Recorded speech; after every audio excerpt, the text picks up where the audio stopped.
चलो भैया जी और आत्मनिर्भर भारत थोड़ा पीछे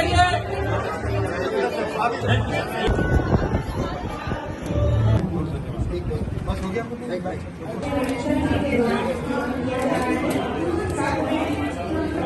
अच्छा ठीक है चलिए चलो।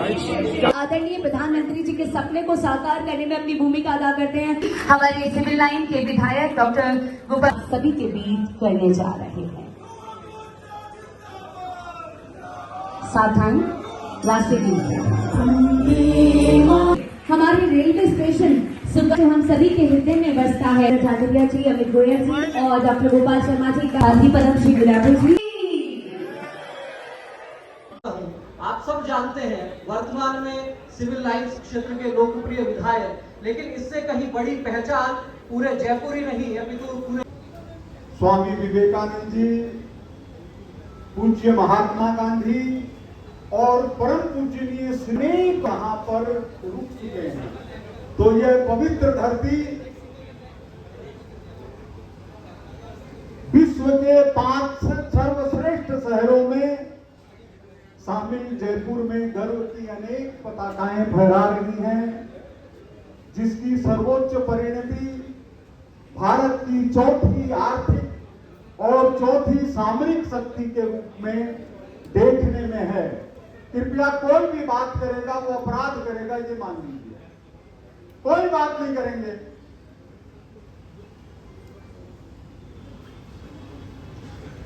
श्रद्धेय प्रधानमंत्री आदरणीय श्री नरेंद्र मोदी जी के रूप में विकसित भारत 2047 का महाकाव्य यहां से साकार हो रहा है।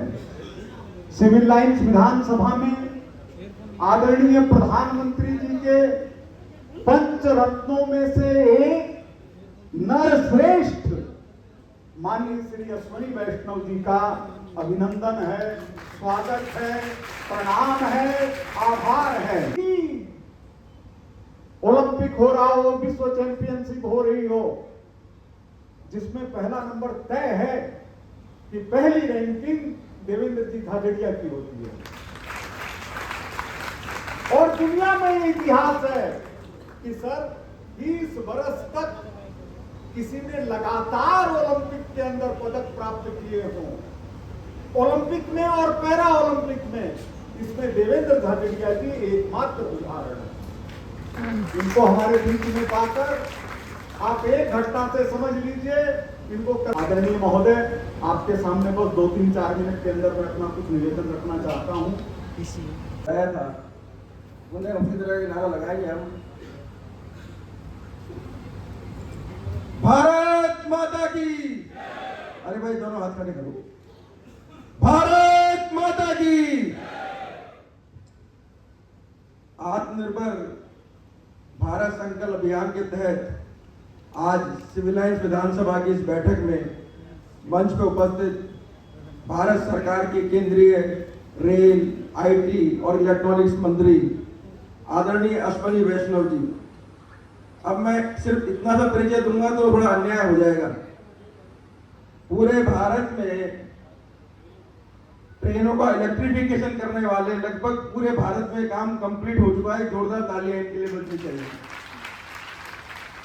दूसरी सबसे बड़ी बात, पूरे देश के सभी रेलवे स्टेशनों का आधुनिकीकरण हो रहा है। बहुत सुंदर भारत संकल्प के सिविल लाइन विधानसभा के कार्यक्रम में बहुत ही सरल और मैं तो क्या कहूँ, जिनका स्नेह हमेशा मुझे मिलता रहता है। मैं बहुत सौभाग्यशाली हूँ, लोकसभा में भी और जयपुर में आने के बाद तो, और फिर हमें लगता नहीं कि कोई मंत्री हमारे साथ ऐसे हमारे रेल मंत्री जी, नागरिकों के साथ मिलने का मौका मिला। साथियों, जयपुर में इस तरह से आईटी सेक्टर का और विशेषकर आज के इस आधुनिक युग में एक मॉडर्न डेटा सेंटर बने, उसका आज निर्णय लिया गया। और इसके लिए मैं माननीय मुख्यमंत्री जी से निवेदन करूंगा, बहुत जल्दी उनके साथ मिलकर एक ज़मीन आइडेंटिफाई करेंगे रेलवे की भी अगर अवेलेबल हुई कोई ज़मीन तो उसका भी उपयोग कर सकते हैं, ताकि जयपुर में एक मॉडर्न डेटा सेंटर बने जिसका कि उपयोग हमारे नौजवानों को एक आधुनिक युग के आईटी सेक्टर की ट्रेनिंग के लिए उसका उपयोग कर सकें। साथ ही साथ 5000 नौजवानों को इलेक्ट्रॉनिक्स मैन्युफैक्चरिंग की ट्रेनिंग का निर्णय भी लिया गया।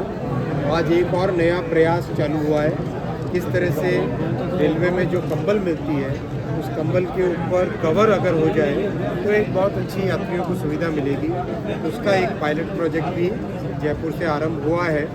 और साथ ही साथ 65 बहुत छोटे स्टेशन जिनमें प्लेटफॉर्म्स को ऊंचा करना, फुल लेंथ के प्लेटफॉर्म बनाना, इस तरह की कई सुविधाओं का भी आज आरंभ हुआ। धन्यवाद।